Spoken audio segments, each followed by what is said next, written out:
আজকে চলে আসলাম মানিকগঞ্জ সাটুরিয়া তিল্লি পাঁচুটিয়া গ্রাম। তো আমার ক্যামেরার সামনে যে ভাইয়াকে দেখছেন উনি একজন অনেক শিক্ষিত একজন মানুষ, কিন্তু ওনার শুরুটা কৃষিখাত খুবই পছন্দ। তো প্রতি বছর উনি ল পাস করছেন না ভাইয়া? বলেন, একটু জোরে বলতে হবে। ল কমপ্লিট 5-6 বছর আগে ল কমপ্লিট এবং আমি একজন সার্বিয়ার। উনি পাশাপাশি সার্বিয়ার বাংলা ভাষায় যেটা মানে জমি জমা যে মাপ, ম্যাপ মাপ এগুলো গ্রামে বুঝ করেন। তো দেখতে পাচ্ছেন যে এখানে কিন্তু এই মূলাগুলো খুবই সুন্দর হয়েছে এবং ওনার এই কৃষিখাত যে ভালোবাসেন আমার খুবই ভালো লাগলো। এবং দেখতে পাচ্ছেন যে আজকে ওনার এই জমি থেকে কিছু মূলা উঠিয়েছে। আর কিছু চাষ করছেন কিনা? মূলা আছে আমার। মূলার পাশাপাশি আর কি কি বুনছেন? এই ধনিয়া আছে, সস পাতা, হ্যাঁ ওই পাশে ধনিয়া আছে, ওই যে ওই পাশে বিলাতি আছে, ওই পাশে বেগুন আছে। মোটামুটি 4 থেকে 5 বিঘা আমি চাষাবাদ করি। তো উনি পাশাপাশি মোটামুটি মূলা থেকে শুরু করে পেঁয়াজ, রসুন, মিষ্টি লাউ, এই মূলাগুলো ভাই কি জাত মূলা এটা? এটা হলে কেটিএক্স। কেটিএক্স মালিক সিটের কেটিএক্স একটা জাত। তো আপনাদের যদি দেখাই প্রায় 1 ডিসিমেলে কয় মন মূলা হয় এটি? 1 ডিসিমেলে সর্বোচ্চ ভালো হলে 6 থেকে 7 মন, আর একটু নরমাল হলে 4 থেকে 5 মন। ও আচ্ছা, ঠিক আছে ভাই, আপনার সঙ্গে কথা বলে। বিঘা আপনার 150 মন মূলা হয়। 30 শতকে প্রায় 150 মন মূলা উৎপাদন হয়ে থাকে এই পদ্ধতিতে বোনা থাকলে।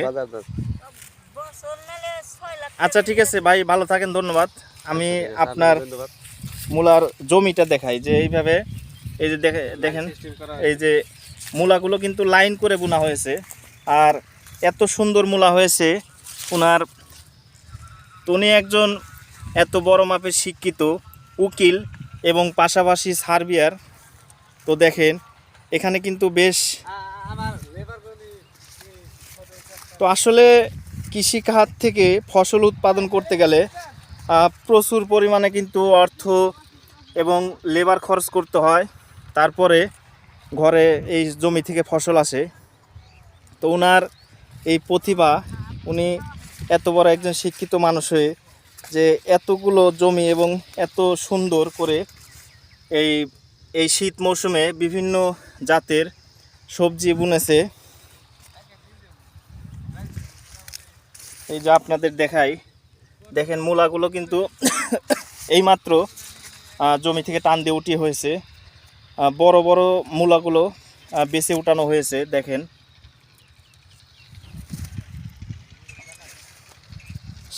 আগামী দিন ভোরে এই মূলাগুলো ঢাকার উদ্দেশ্যে চলে যাবে। তো এই যে দেখেন এখানে কিন্তু জমিতেই আমার এই যে আপুরা এই মূলাগুলো সুন্দর করে কাটছে, যেভাবে কাটার পরে যে আড়তে, ঢাকার আড়তে পাঠানো হয়। তো বিশেষ করে এই সবজি উৎপাদন যে পদ্ধতি এবং এই জমির যে মালিক উনি, এই যে দেখেন এই মূলাগুলো যখন পানি দিয়ে পরিষ্কার করা হবে তখন কিন্তু আরও অনেক সুন্দর দেখা যাবে। এবং আপনাদেরকে পুরা এই জমিটা দেখাচ্ছি। এই মূলাগুলো কিন্তু আপনার লাইন করে বোনা হয়েছে, যার কারণে মূলার সাইজটা অনেক সুন্দর সোজা। এবং এই যে মূলার জাত কেটিএক্স, দেখেন এখানে পাশাপাশি তো আমাদের যে উকিল ভাই যে সবজি চাষের মালিক, এই দেখেন এখানে মিষ্টি লাউ এত সুন্দর করে এই জমির পাশে খাল রয়েছে, সেই খালের পাশ দিয়ে এই মিষ্টি লাউগুলা বুনেছে। দেখেন এখানে কিন্তু মিষ্টি লাউটা অনেক সুন্দর হয়েছে, ধরেছে ডোগায় ডোগায় লাউ ধরে গেছে।